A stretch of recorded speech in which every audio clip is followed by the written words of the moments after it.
ഈയലിനെതിരെയുള്ള പ്രതിരോധം ഞാനിറക്കിയ കുള്ളസുന്ദരൻ ഷിനോബി ഈയലിനെതിരെ പ്രതിരോധിക്കുകയാണ്. എത്ര ഈയൽ എവിടെ കിടന്നാലും ഷിനോബി അടിച്ച് നിരത്തുമെന്നാണ് പറയുന്നത്. ഷിനോബേ തട്ടിയാലല്ലോ തന്നെ നോക്കണ്ട, കണ്ട ഷിനോബ് പറന്ന പിടിക്കുന്നവരെ അതിനെ. ഷിനോബിക്ക് കൂട്ടത്തിൽ കിടക്കുന്നതൊന്നും വേണ്ട, പറന്ന് പിടിക്കുകയാണ്.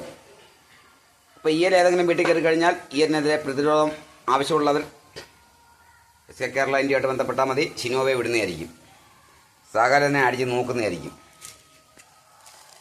രണ്ടുപേരുണ്ട് കണ്ടോ, ഒരാൾ ഇവിടെ ഇരുന്ന് വെളിയിലുള്ളതിനെല്ലാം പ്രതിരോധിച്ചുകൊണ്ടിരിക്കുകയാണ്, പരമാവധി തിന്നുകൊണ്ടിരിക്കുകയാണ്. കപ്പണ്ടി പറക്കി തിന്നുന്ന മാതിരി അടിച്ച് ജുജൂബി ആയിക്കുവാണ്. ഷിനോബ് എന്താണെന്ന് അറിയാൻ വയ്യ, ഇത്രയും കരിഞ്ചെല്ല് കിടക്കുന്നുണ്ട്. ഷിനോബ് പപ്പടമായി. ആഹാ കരിഞ്ചെള്ളെന്ന് പറഞ്ഞാൽ കരിഞ്ചെള്ള് സുന്ദരന്മാർ.